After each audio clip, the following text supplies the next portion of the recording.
핫한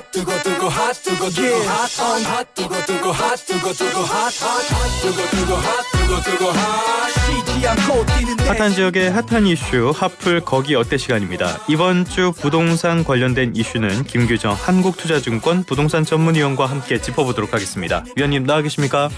네, 안녕하세요. 지금 부동산 시장 지난주에 굉장히 좀 뜨거웠다고 해야 될까요? 혼란스러웠다고 해야 될까요? 디딤돌 대출 관련해서 혼선이 굉장히 좀 시끄러웠습니다. 지금까지 타임라인 어떻게 정리하셨습니까? 네, 디딤돌 대출 한도를 줄이겠다, 또 유예하겠다, 좀 짧은 기간 안에 번복 발표가 여러 번 나와서 대출 계획하고 계신 분들한테 좀 혼선이 있었는데요. 지난 14일에 국토교통부가 시중은행에 디딤돌 대출 일부 좀 제한적인 대출을 하도록 공문을 내려보낸 것을 시작으로 해서 시장에서 좀 반발이 있었고요. 이게 서민들을 위한 정책 대출 또 5억 원 이하 아파트에 대한 대출인데 이것까지 제한하는 것은 좀 너무한 게 아니냐 뭐 이런 반발들이 굉장히 좀 터져 나왔고 또 안내나 이런 것들이 좀 미흡했다라는 참고에 또 여러 가지 지적들도 좀 쌓이면서 같은 주에 바로 이 시행이 유예 발표가 나왔고요. 또 바로 그 다음 주에 수도권에 한정해서는 시행을 하고 맞춤형 이런 방안들을 바로 이제 마련해서 발표를 하겠다. 이렇게 좀 여러 번의 발표가 한 열흘새 있다가 나오면서 미리 대출을 신청하신 분들에게도 한도 적용이 축소될 수 있다. 뭐 이런 얘기들이 나오면서 굉장히 좀 혼란이 있었던 것으로 알려지고 있습니다. 결국에는 국토부 장관이 국감에서 국민에게 혼선과 불편을 드린 점이 송구하다면서 사과를 했는데요. 네, 사과까지 하게 됐죠. 정부에서 대출과 부동산 대책 관련해서 이런 사과를 대체 몇 번째 하는 건지 모르겠습니다. 아무튼 꽤 자주 반복되는 것 같은데 현장에서 느끼기에는 이런 혼란 직접 체감하신 게 있습니까? 일단 잔금을 이 디딤돌 대출을 통해서 이제 좀 충당을 하시려고 계약을 해놓고 이제 설계를 해두신 분들이 갑작스럽게 이 축소 발표가 나와서 21일부터 바로 시행이 된다. 뭐 이렇게 촉박하게 안내 없이 이제 내용이 나오게 되니까 대부분 이제 본인들도 영향을 받을까봐 굉장히 좀 놀라서 창구에 가셨는데 일선 창구 은행에서도 뭐 적용을 한다라는 내용만 있을 뿐 세부적인 조건이라든가 뭐 이런 것들이 좀 불분명한 안내가 잘 되지 않는 상황이어서 굉장히 좀 어려움이 있었다라고 전해 들었고요. 그러다 보니까 이런 서민들의 주택 계약 잔금 이런 걸 굉장히 좀 중요한 부분인데 너무 좀 준비 없이 발표가 되고 또 번복이 잇따르고 이런 것들에 대해서 좀 안일한 게 아니냐 이런 지적들이 나올 수밖에 없었던 것 같습니다. 그래서 이 부분에 대해서는 사실상 이 서민들을 위한 디딤돌이나 버팀목 같은 정책 대출까지 대출 규제를 이렇게 강화하는 게 맞냐라는 얘기가 좀 시장에서 굉장히 뜨겁게 갑론을박이 좀 펼쳐지고 있는 상황입니다. 굉장히 좀 안일하게 접근한 게 아닐까 그런 생각이 드는데요. 어쨌건 국토부 장관이 규제 수정안을 내놓겠다 이렇게 이야기를 했습니다. 수정안에는 어떤 내용이 담겨질까요? 네, 일단 수도권에서는 그 문제 제기가 있었던 전세 소액 임차인들에 대한 우선 변제금까지는 이제 한도에서 좀 축소를 해서 실행을 하자라는 내용이 담길 것으로 보여지고요. 아직 등기가 나지 않은 신축 주택, 신축 아파트에 대해서도 대출이 좀 어려워질 가능성이 있어 보입니다. 그래서 뭐 수도권에서 5억 원 이하의 아직 등기가 나지 않는 신축 주택 아파트 뭐 이런 것들 계약을 하시고 이제 분양을 받으시고 하시면서 디딤돌 대출 쓰시려고 하시는 분들은 이 변경 사안들 앞으로 어떻게 발표되는지 조금 주의 깊게 살펴보셔야 될 것 같고요. 일단 아예 뭐 디딤돌 대출이 없어지는 게 아니냐라는 불안감까지 있었는데 뭐 그거는 아니라고 하고요. 일단은 이렇게 좀 축소되는 내용들을 포함해서 지역이나 대상에 따라서 어느 정도 조건부 대출 제약을 받는 쪽으로 발표가 될 것으로 지금 예고가 되고 있습니다. 알겠습니다. 지난해까지만 해도 특례 보금자 이론 이런 것까지 통해 가지고 규제를 푸는 움직임들이 있었는데 지금은 상황이 완전히 달라진 것으로 보이고요. 아무튼 이런 규제들이 확대 적용이 되면은 부동산 시장 안정 여기에 영향을 미치게 되겠죠?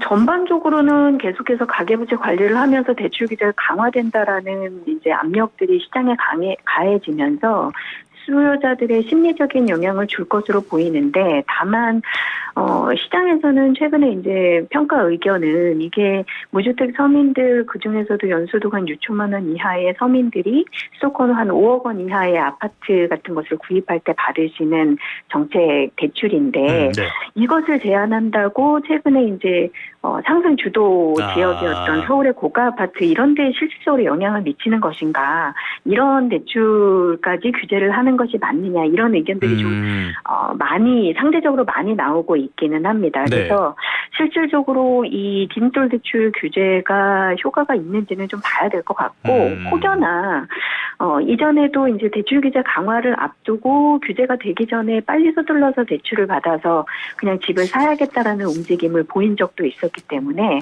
이런 서민용 대출까지의 규제 예고된 부분들이 오히려 좀 서둘러서 계약이나 대출을 실행하려는 그런 흐름으로 갈 수도 있어서 그런 부분들도 조금 예의주시를 해야 되는 상황입니다. 그러니까 가계부채를 어떻게 관리하는 거는 당연한 일이지만은 관리할 거를 하고 안 할 거는 좀 풀어주고 이런 것들도 필요하다라는 내용 정도로 이해를 해볼 수가 있겠습니다.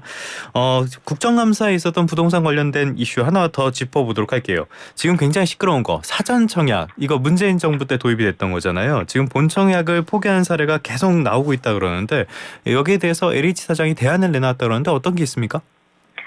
네, 지금 한마디로 하면 본청약이 계속 지연되면서 늘어난 분양가 인상분에 대해서는 LH가 부담을 하겠다라는 내용을 예. 이제 국정감사 때 이제 발언이 나온 건데요.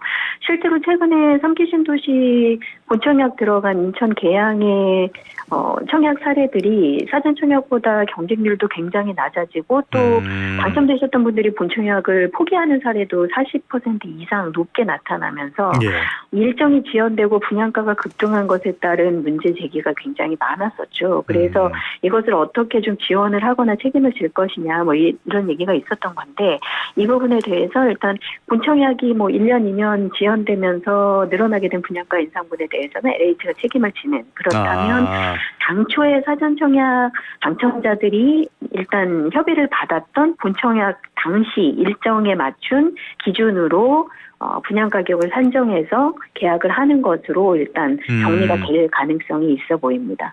지금 남아있는 앞으로의 사전청약 이제 대상 지역이 70곳이 넘거든요. 그래서 그 지역들이 이런 지연되는 곳들이 좀 많을 것으로 보이다 보니까 이것들에서도 좀 시시비비가 있을 수 있고 요것들이 또 LH의 재정 문제도 있다 보니까 제대로 잘 협의가 돼서 좀 정리가 되겠느냐 이런 우려도 여전히 좀 남아있는 상황이기는 합니다. 근데 다만 이런 대안에 대해서는 그래도 적어도 이제 최소한의 반기는 분위기인 것 같기는 합니다. 반기는 분위기지만은 현실화될지는 아직까지는 약간 미지수가 있다. 대체 무슨 생각으로 사전청약 같은 제도를 도입했는지 저는 굉장히 좀 여전히 의문이 드는 부분입니다. 이런 부작용이 뻔히 보였던 제도인데 아무튼 사전청약을 하려면은 청약 이런 통장이 있어야 되잖아요. 사전청약이든 본청약이든. 그런데 최근에 청약통장 금리를 올리긴 올렸는데 그래도 입지는 뭐 여전히 확대되지 않는 것 같아요. 이런 원인은 뭐로 보십니까? 네, 일단 청약통장 자체가 좀 불필요하다라는 무용론이 계속 이제 강해지고 있다고 봐야 될 텐데요. 서울 같은 경우는 분양 가격이 너무 올라서 뭐 통장이 있어도 사실은 주택도 생각하기 어렵다. 뭐 이런 아예 이제 사전에 포기하시는 심리들도 있고 또 인기 지역들은 또 당첨 경쟁이 워낙 심하다 보니까 통장이 있어도 당첨이 내 마음대로 되지 않는다. 뭐 이런 부분들도 영향을 미치는 것 같습니다. 그리고 지역시장 지방의 경우에는 최근에 미분양 때문에 굳이 통장이 없어도 뭐 미분양 계약이나 뭐 이런 것들이 좀 가능하다 보니까 통장을 신규 가입해야 되는 이런 필요성보다는 오히려 기존에 있던 것들도 해지하는 사례들이 나오고 있어요. 그래서 정부가 예금금리도 인상하고 뭐 종합저축 전환 시스템도 만들고 뭐 월납이익 인정액을 상향시켜서 여러 가지 개선안을 내놓고 있음에도 불구하고 통장 가입자 수가 올해 들어서만도 꽤 많이 줄어서 한 18만 5천 명 정도가 이제 올해 1월 초보다는 가입자 수가 좀 줄어든 것으로 9월에 집계가 되고 있거든요. 그래서 그런 부분들을 보자면 이 청약저축통장 제도 그리고 그에 따른 주택도시기금 운용안 이런 것들이 계속 좀 연계돼서 문제가 있을 수 있다라는 지적이 나오고 있습니다. 인기 지역은 너무 비싸고 너무 어렵다 보니까 청약통장의 가입자보다 해지자가 더 많아지는 상황. 이렇게 청약통장 가입자가 줄어들면 어떤 문제가 생깁니까?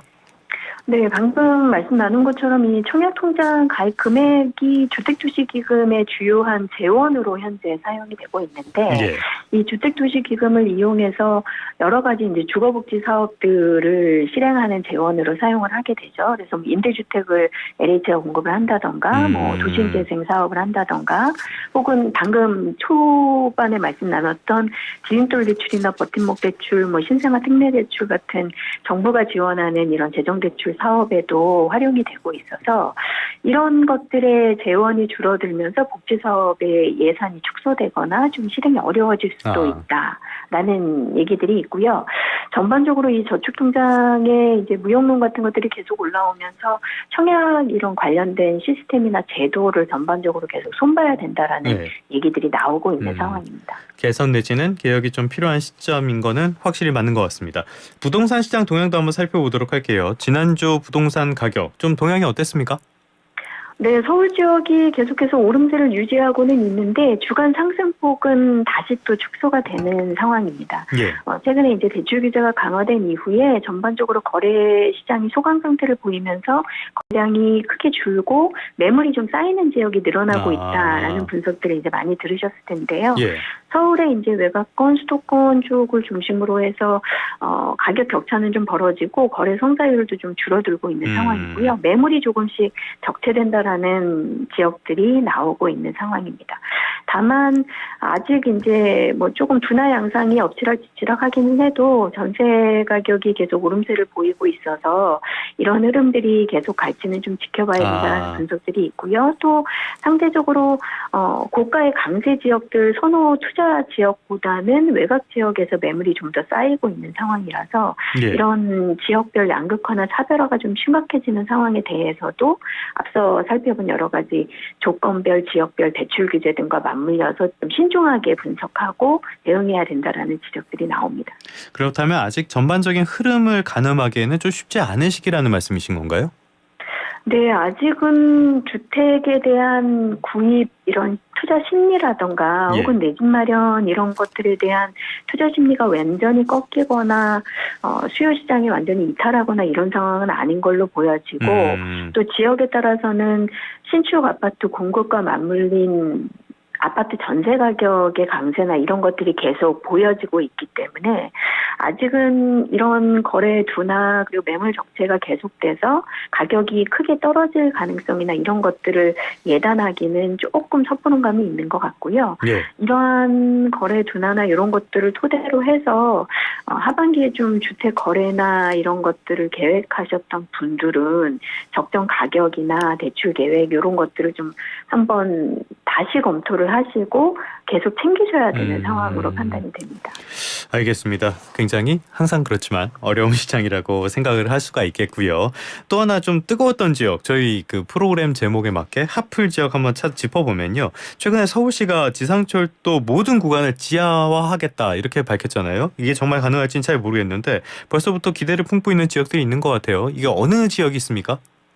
네, 지금 서울에서 관리하는 도시철도 지상 구간이 있는 게 한 6개 노선 정도가 되는데요. 이 중에서 대략 한 68km 지상철도 구간을 전체적으로 이제 순차적으로 지하화하겠다라는 계획이 발표가 됐습니다. 그래서 지상철도를 다 지하화해서 위쪽으로는 녹지 조성을 하고 거기서 이제 기존의 건물이라던가 개발이 가능한 부지에 대해서는 문화상업시설 같은 것들을 개발을 해서 이제 경제 거점으로 또 활성화하겠다라는 내용이 발표가 된 건데요. 뭐 지금 머릿속에 떠오르는 대표적인 지역들 서울역이나 용산 주변의 지상철 구간, 청량리역 주변이라던가 혹은 이제 영등포 주변이라던가 이렇게 좀 지상철이 눈에 이제 잘 보이시는 그런 지역들 대부분 이제 포함이 될 겁니다. 그래서 네. 이들 중에 선도 지역을 결정을 해서 순차적으로 27년부터 사업 추진을 할 수 있다라는 게 이제 서울시의 발표고요.